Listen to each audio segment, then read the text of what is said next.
Salam budaya. Selamat berjumpa para pecinta sejarah Nusantara. Baiklah, pada kesempatan kali ini saya ajak sedulur semuanya untuk berjalan-jalan ke salah satu kota yang sangat terkenal di wilayah Jawa Timur. Ya, Tuban adalah jawabannya. Kali ini kita akan mengunjungi sebuah komplek makam yang dikenal sebagai makam Ronggolawe yang berada di Kelurahan Sidomulyo, Kecamatan Tuban. Masyarakat kadang menyebutnya sebagai makam Kajongan. Tempat ini kurang lebih 400 meter jaraknya dari komplek wisata religi Makam Kanjeng Sunan Bonang. Makam Ronggolawe ini berada di dalam naungan sebuah cungkup yang merupakan bangunan baru, sehingga oleh karenanya sama sekali tak tampak adanya jejak bangunan lama atau bangunan kuno di sana. Yang ada hanyalah deretan makam dengan nisan kunonya. Nisan makam itu sendiri juga tampak sederhana, tanpa banyak hiasan seperti nisan pada makam kuno lainnya. Makam Ronggolawe berada di bagian tengah dan diapit oleh makam para adipati Tuban yang lainnya. Ya, Tuban memang identik dengan bumi Ronggolawe. Karenanya tak heran apabila dijumpai makam sang adipati Tuban tersebut di kota ini. Meskipun banyak pihak yang sangat meragukan keberadaannya. Ya, Ronggolawe memang hidup di masa akhir Singasari dan awal Majapahit, sampai dengan dalam sebuah peristiwa tragis yang akhirnya merenggut nyawa adipati kebanggaan kota Tuban ini. Masa hidup sang adipati yang masih jauh dari era Islam pada masa itu tentu saja menjadikan keraguan tambah besar melihat kondisi bangunan makam yang sama sekali tidak menyisakan unsur-unsur Hindu ataupun Buddha pada masa itu. Ya, makam ini terlihat jelas sebagai makam Islam. Karenanya, sekali lagi banyak sekali pihak yang meragukannya. Ini tentu saja tidak mengherankan. Namun, bagi kita para pecinta sejarah, tak perlu terlalu larut untuk ikut berpolemik tentang keberadaan makam Ronggolawe ini. Cukup kita berziarah ke tempat ini, sekaligus menunggu perkembangan waktu sampai dengan ada kejelasan. Benarkah makam Ronggolawe ini adalah makam Ronggolawe sang adipati Tuban yang gugur dalam pertempuran di pinggir sungai Tambak Beras pada masa lalu? Ya, sosok Ranggalawe atau Ronggolawe memang bagai dua sisi mata uang. Di satu sisi, bagi masyarakat Tuban, sosok Adipati Ranggalawe atau Adipati Ronggolawe adalah sosok seorang pahlawan besar yang tak tergantikan. Namanya sangat melekat dalam hati dan ingatan masyarakat Tuban.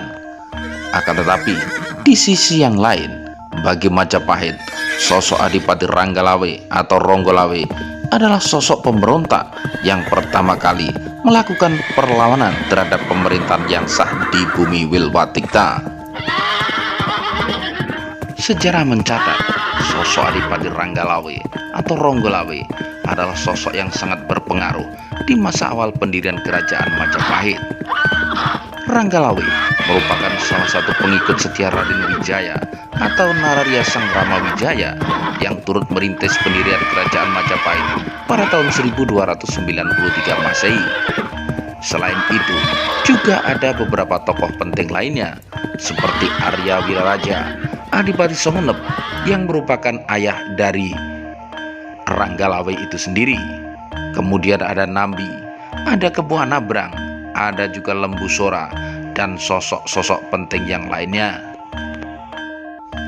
Tokoh-tokoh ini pada masa awal pendirian kerajaan Majapahit diberikan jabatan-jabatan penting oleh Nararya Sang Rama Wijaya yang pada masa itu kemudian menjadi raja bergelar Kertarejasa Jayawardhana.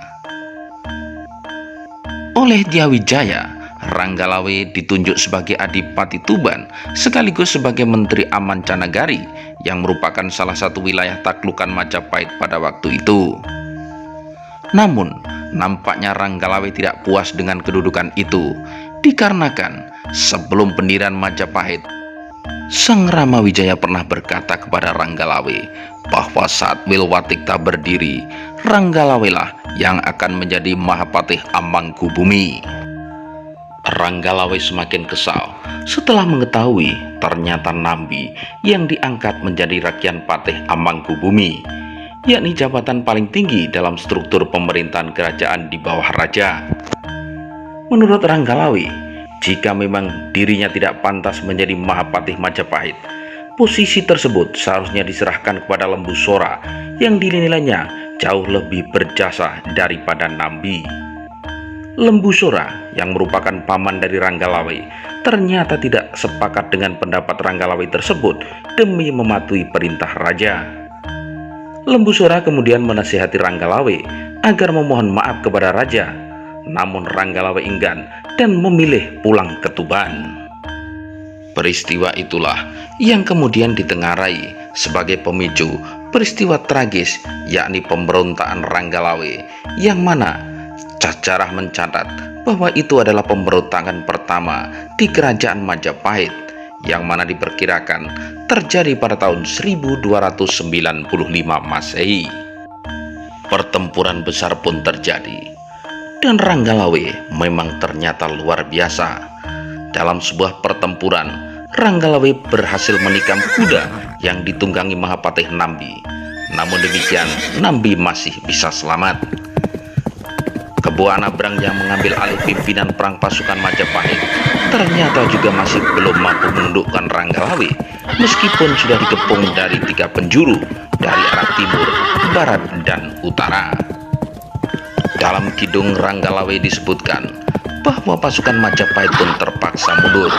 Hal itu membuat Kebo Anabrang membuat siasat memacu kudanya agar dikejar oleh Ranggalawe.